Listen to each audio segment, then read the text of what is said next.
Welcome back, everybody, to another Let's Take 5, the podcast where we look at one of the greats of cinema and discuss their excellence and range. My name is Ray Martindale. I'm Austin Luger. And we're not doing this week because we're continuing our Super 5, which is where we sort of bend the rules a little bit to talk about superhero movies. So we've broken it down into 5 films, and we're talking about those. The previous films that we covered were Superman, Batman, and then after this we'll cover Captain America Civil War, and we'll wrap up with Logan. But today we are covering The Dark Knight, which is, of the films on this list, the best movie. Yeah. Yeah. I mean, yeah. Yeah, it is. I've not seen Logan yet. When recording this, I'm seeing it tomorrow. Okay, so, yeah, and Logan's really good. The Dark Knight is the sequel to Batman Begins. It takes place 8 months after Batman Begins ends, where basically what you have happening in the city is all the criminals are scared of Batman. The city does seem like it is becoming a better place. But as is what it's hinted at the end of Batman Begins, is that in a really kind of neat monologue in Batman Begins where Commissioner Gordon tells him, yeah, but when you start using these type of bullets, we start wearing a bulletproof vest. If you get armor-piercing rounds, then what? So what's the escalation from Batman? What will happen? And what happens is the Joker. The Joker is the main villain of this film. He is basically exists as sort of an anarchist to upset order and basically make humanity look inside itself and sort of laugh at all the silly little rules we have. And that Batman is no exception to that. But what this movie captures really well is that a world without Batman is a world without the Joker. He exists because Batman is allowed to exist. And the movie plays into that in a really brilliant sort of way. It's highly stylized. It's still a superhero movie. It has a lot of action. But the reason why we mainly picked this film, Superman, was we picked that one because it was the first big-budget superhero movie, superhero effort. Batman because it sort of created the dark superhero hereafter, as I keep calling it. And then The Dark Knight because it was the first of these films to sort of transcend the medium in a way where we didn't talk about them in the context of sort of silly superhero movies. But now people were calling The Dark Knight a crime thriller. And stuff like that. It was stuff we never really heard before. It's suspenseful. Things that words we never really associated with superhero movies in the past. And for that reason alone, makes it probably the most important superhero movie, next to the Batman 89. But I think certainly the most transcendent and the most worthy of being in this 5. This 5, you can't have a 5 talking about superhero movies without The Dark Knight in it. So Austin has had the pleasure of covering this film on the podcast previously in the Immortals. This movie always keeps coming around to you, doesn't it, Austin? Well, it's because it's one of those films, right? This is 2017. This film came out 9 years ago. So get ready next year for a bazillion 10th anniversary pieces that will be written about this film. Because it kind of needs to. It is one of those markers of cinema where this fits into a marker on the summer blockbuster and the superhero subgenre. And it's something that's really interesting because as we're looking at these 5 films, and we're looking at essentially 5 different eras of superhero films, and looking at all superhero films and their eras, this one is obviously the Christopher Nolan era, this trilogy that led the way for Zack Snyder and whatnot. But he is an auteur in a very similar way that Tim Burton was an auteur, and they both made a very true Batman film that's also a very true Tim Burton and Christopher Nolan film. Yes. Because at this point now, Christopher Nolan had made Memento, was his really big film. He started with Following, and Insomnia come out by this point? Insomnia had been out by this point as well. Is the Prestige out by now? No, Prestige comes out between Batman Begins and The Dark Knight, I believe. Okay, so yeah, he kind of set himself as very, summer blockbusters for adults. They're smart, they're sophisticated, they're stylized. And Memento being the real crowning achievement of that, because people were huge fans of that film. I adore Memento. Mm-hmm. That was an independent film that really kind of... So the fact that this guy is doing a Batman film after Batman basically been disgraced in Batman and Robin, he's reviving a property and revived it in a huge way. These films were giant hits. And it's a really curious trilogy, because I don't like Batman Begins, but I really like Dark Knight Rises, because in the examination of Bruce Wayne and Batman and Gotham and the Joker and these characters, he also gets to examine the flexibility of the superhero genre that we haven't seen so far in this 5. Because if Batman Begins is a traditional superhero origin story, which it is, this is the crime genre, where his biggest influence was the film Heat, that we covered back in episode 5. It's a way better film than Heat. Oh, yeah. Also, we definitely talked about The Dark Knight a lot in that episode. Yeah. And then The Dark Knight Rises kind of stretched reality a little more to make that a war film set in Gotham, which is really interesting. I mean, the fact that they talk about the French Revolution so much during a comic book trilogy ender means something. Yeah. You're going for something richer, and I think undeniably this is the most successful of the 3 in being not only a really fun, thrilling movie with fantastic action and cool sequences, but the greatest examination of Batman and Batman's role in society. Yes, I think that is probably its biggest achievement, because so much of this film we're left wondering. I mean, Batman talks about giving up being Batman a lot and how he saved the city, and you begin to question whether or not have we got to a point where Gotham doesn't need Batman anymore. You know, because it's an interesting theme, because thematically speaking, no superhero movie ever goes really here. At some point, a guy dressed in a batsuit cannot be the person that saves Gotham. At some point, you had him when you need him, but you need someone like Harvey Dent, who's the district attorney in this film. You need someone like that, someone who has a face, someone who can be a beacon of hope for people and doesn't have to wear a mask. Superman doesn't wear a mask. But it's still an alter. He has an alter ego. The Superman is such a curious thing, because Superman in that movie we discussed 2 weeks ago was labeled as a beacon of hope, as someone who could save the city. Yeah, doesn't wear a mask. He is Superman. Mm-hmm.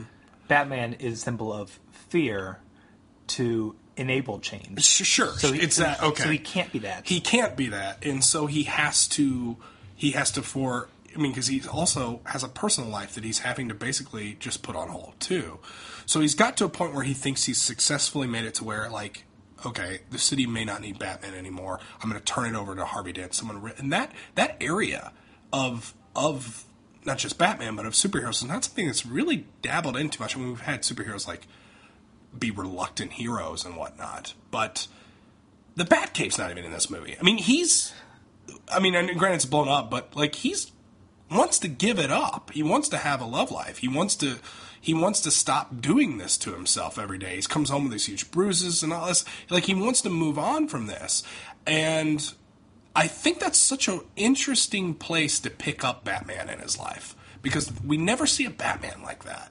And I just thought that really set it up for success in a lot of regards. Now, what he's become and what he's done ends up creating what keeps him there.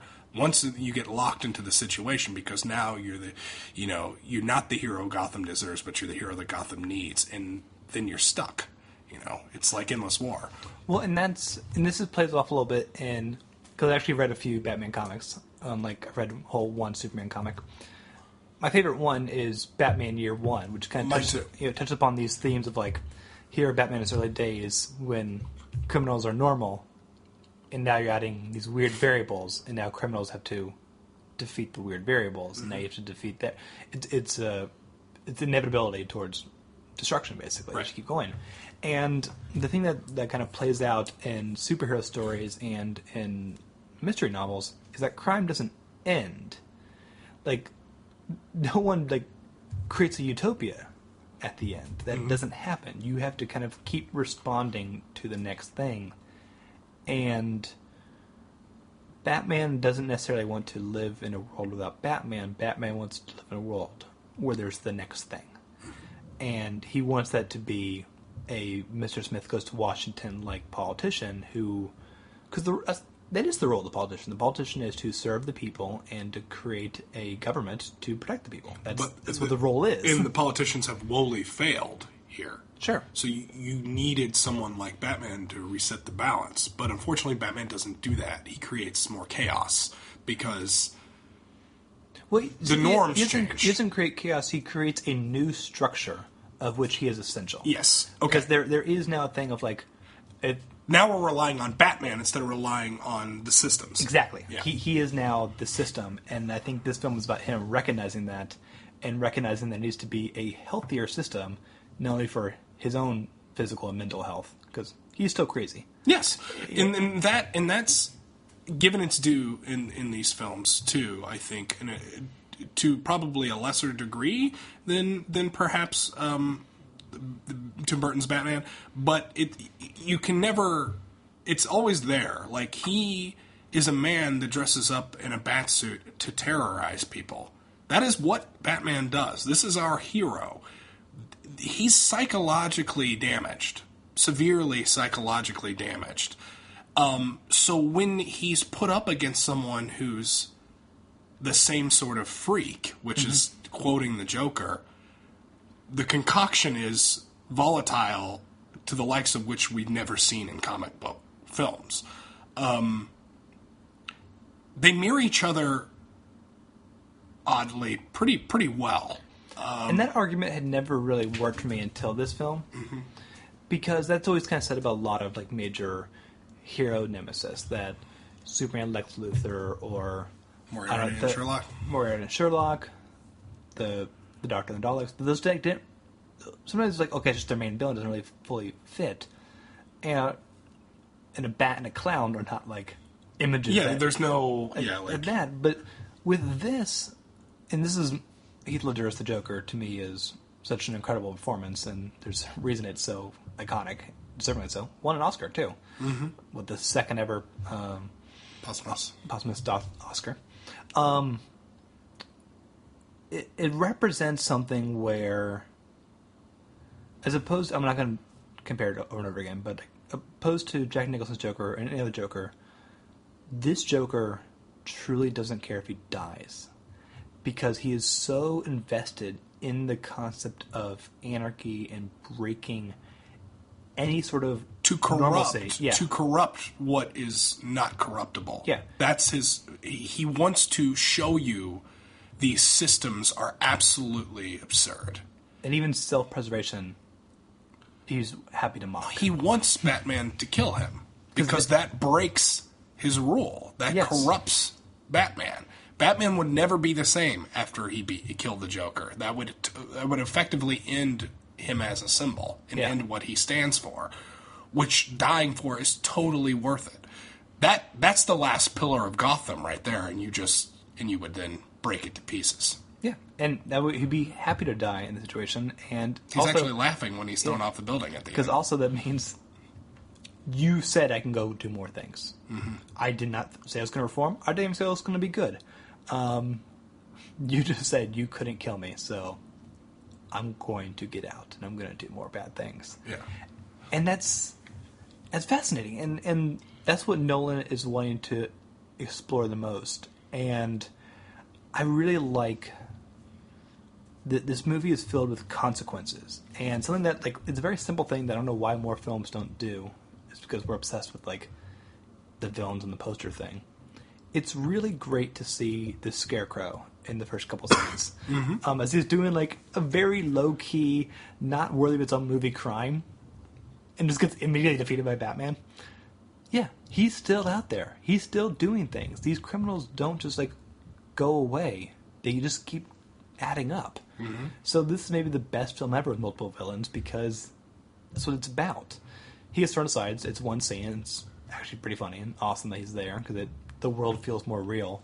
But as you watch Harvey Dent become Two-Face, and essentially you watch Two-Face become defeated before he becomes someone who gets his own film, which is a good thing. Yeah, no. You're seeing things are getting further and further outside of Batman's control.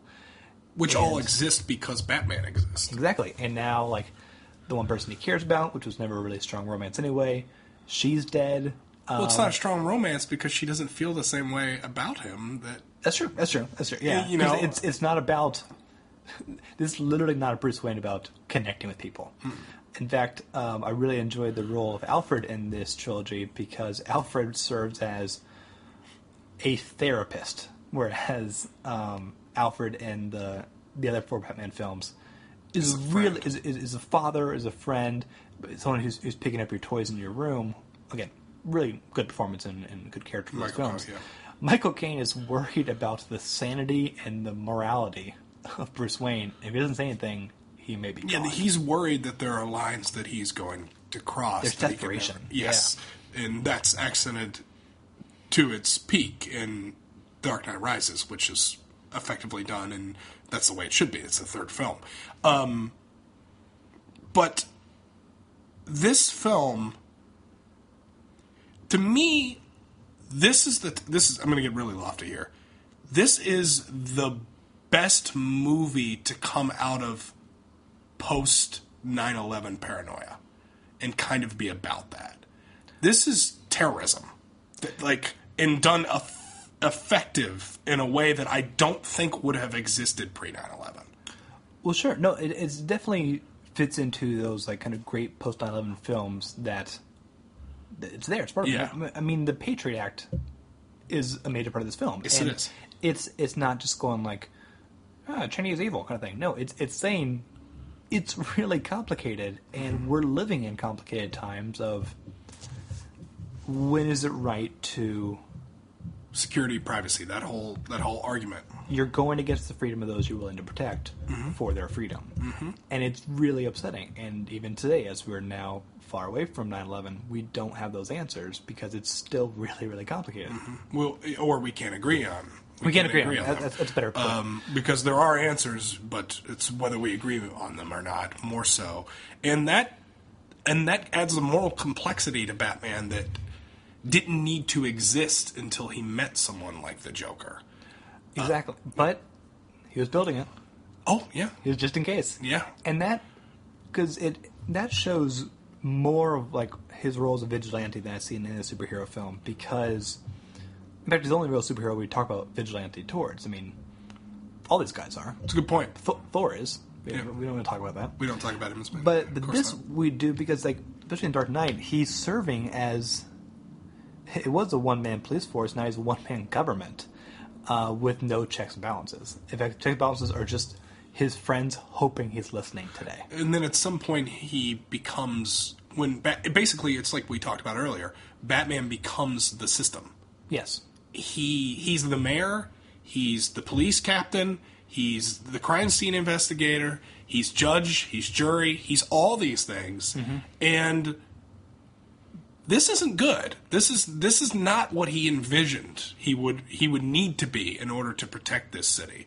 But at what point does that start to prove someone like the Joker correct?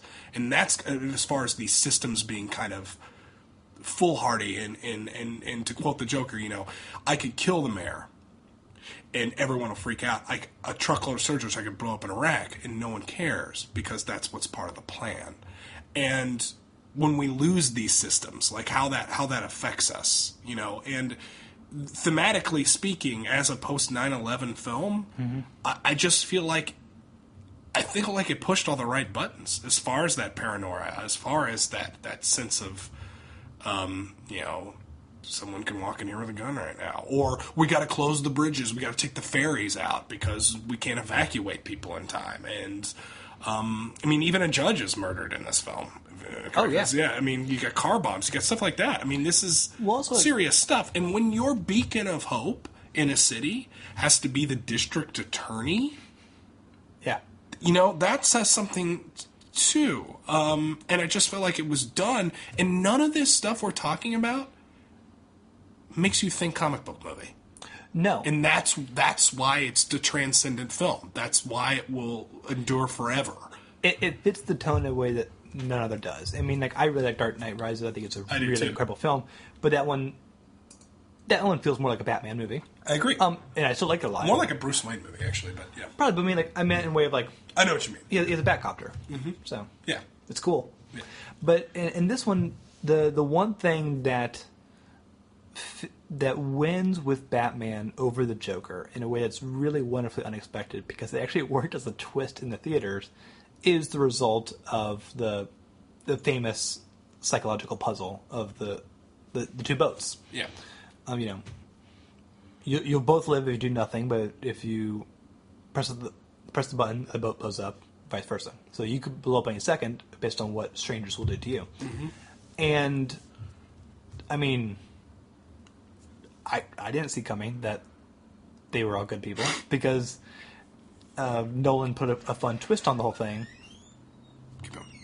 which was that they put a boat full of criminals.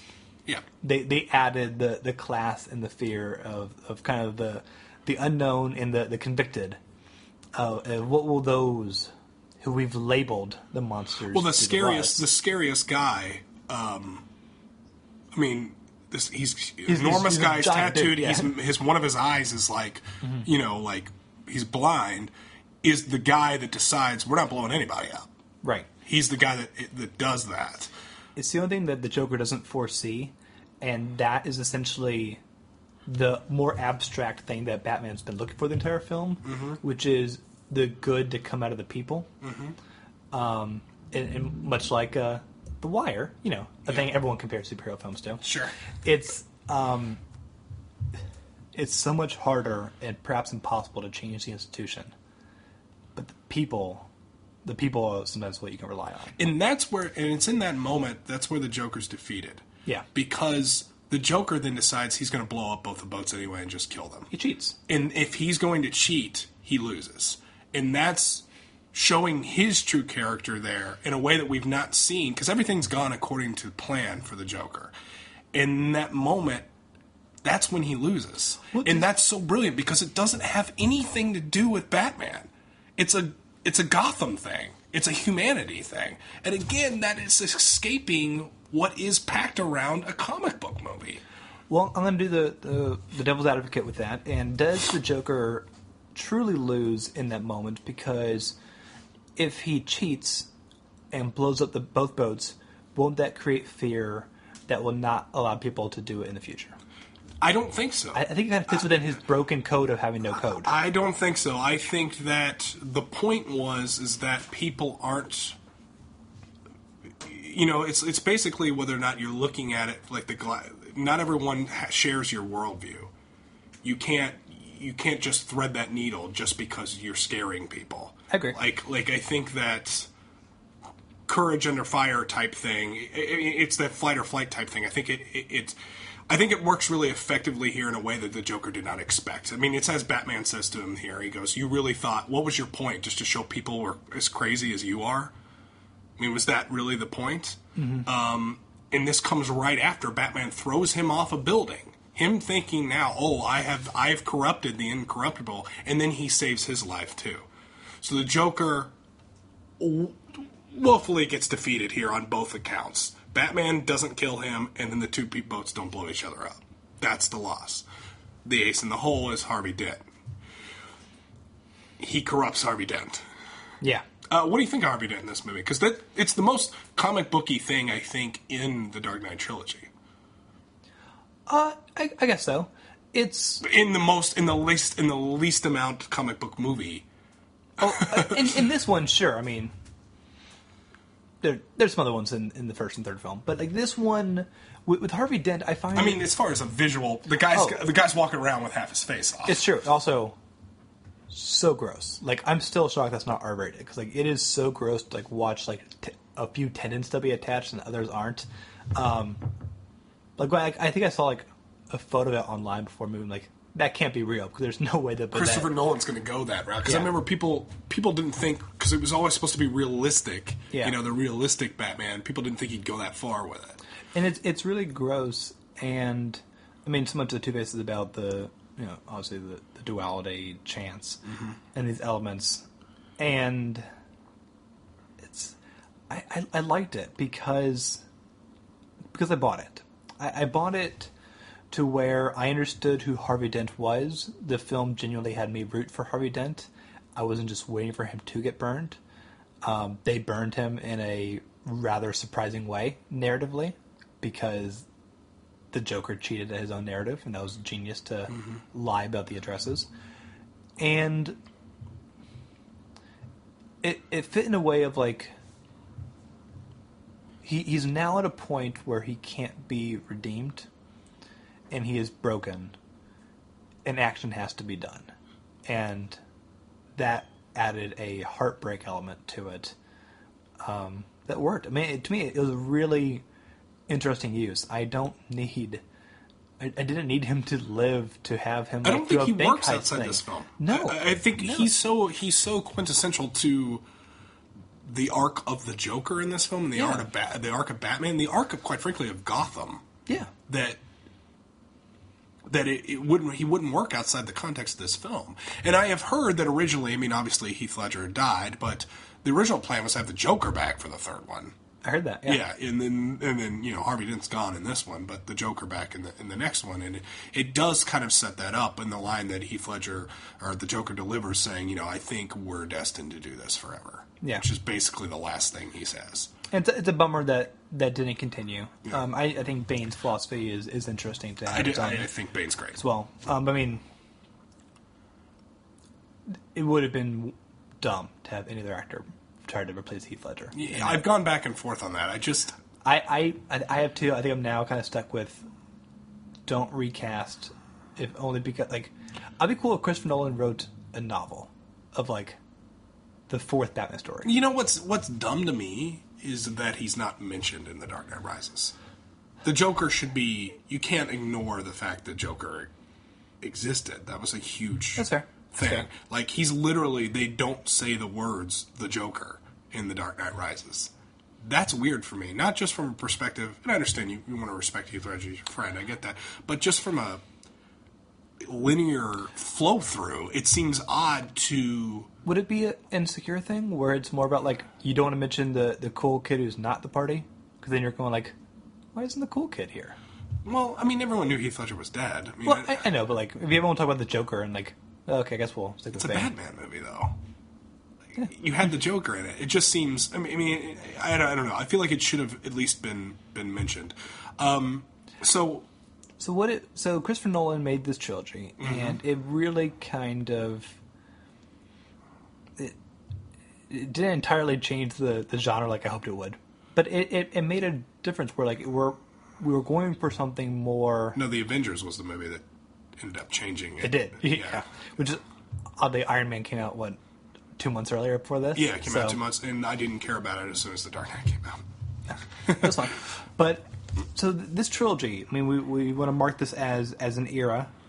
What does this mean? What does the Christopher Nolan era of Batman mean for?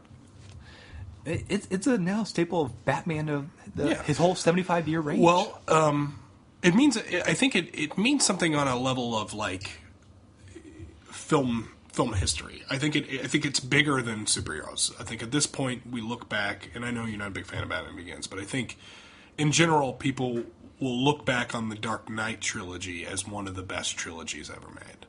A lot of trilogies have their weaker one. There's plenty of people out there, a lot of people out there that think Dark Knight Rises is the weak one. Yeah.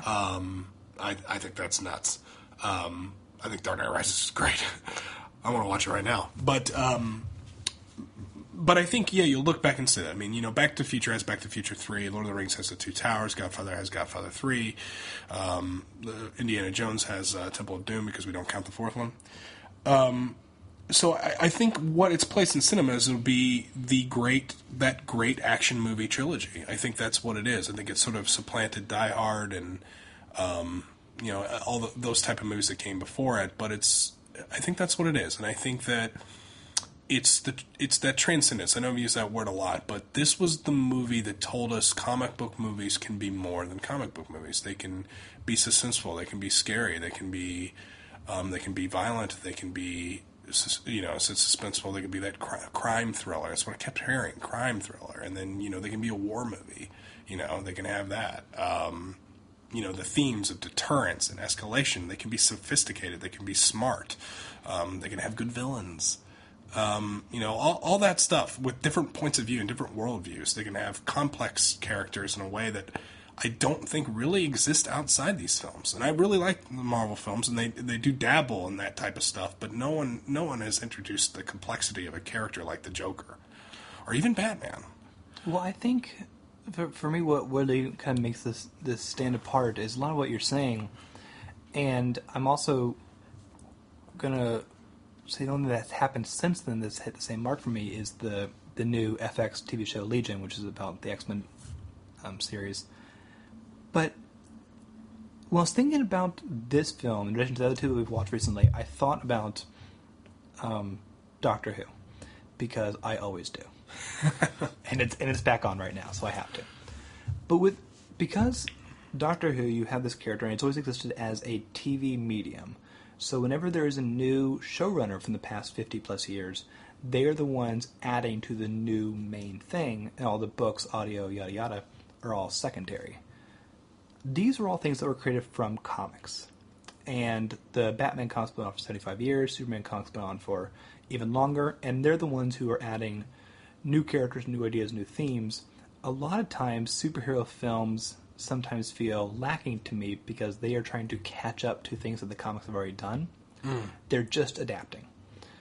What I think Christopher Nolan did here with the last two films in this trilogy is he added something new to the mix. Yes. He had new thesis, new observations.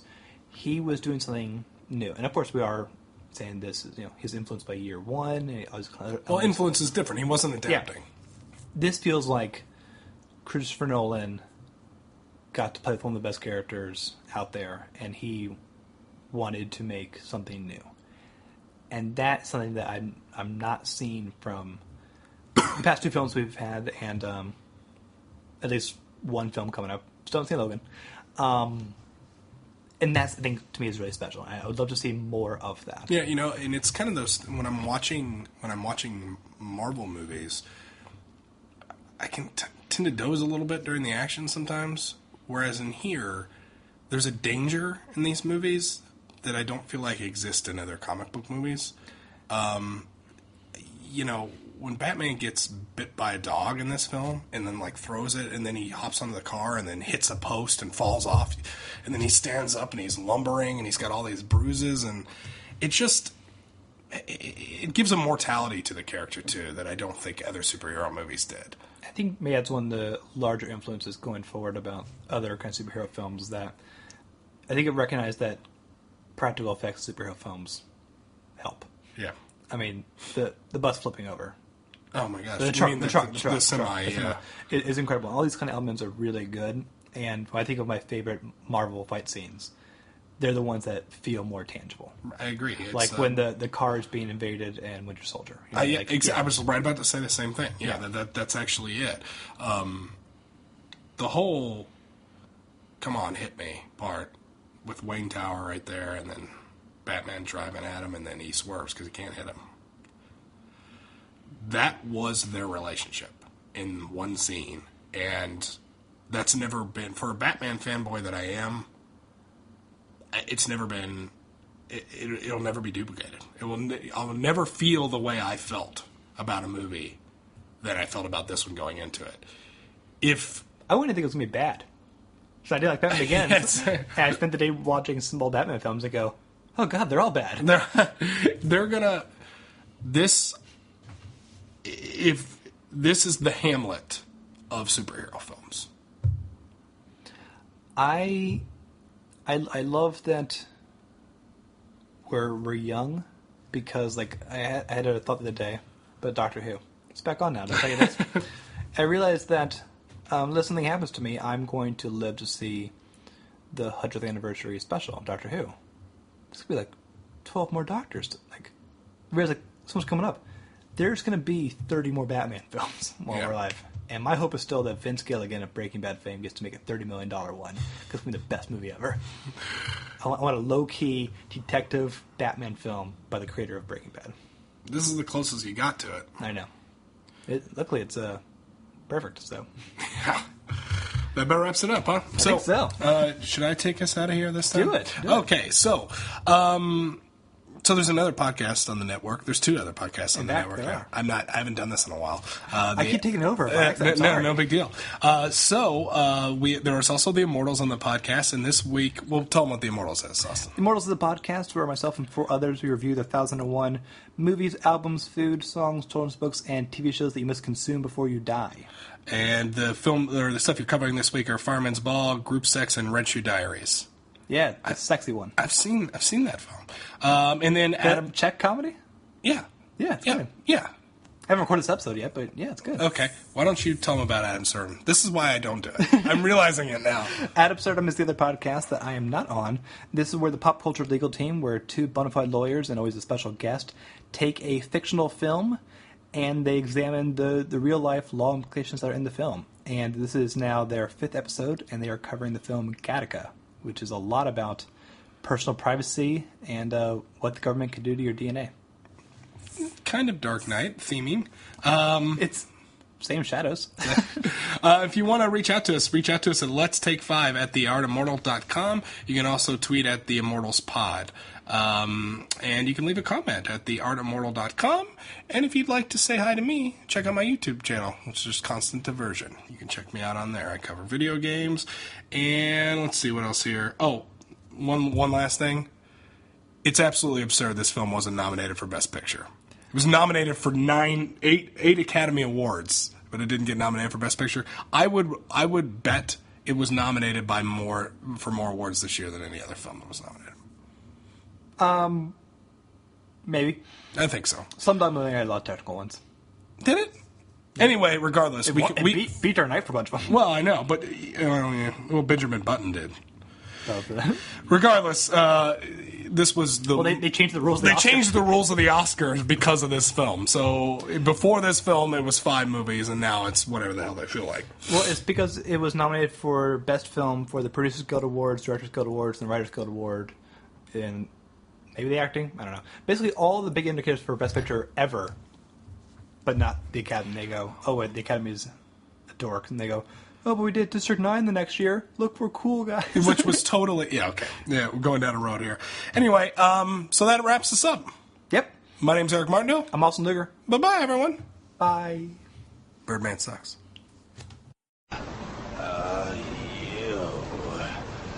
You just couldn't let me go, could you?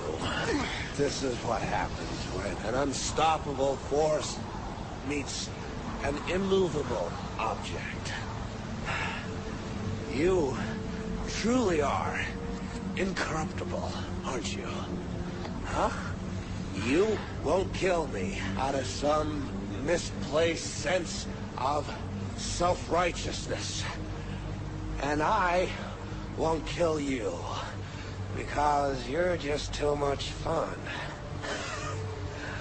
I think you and I are destined to do this forever.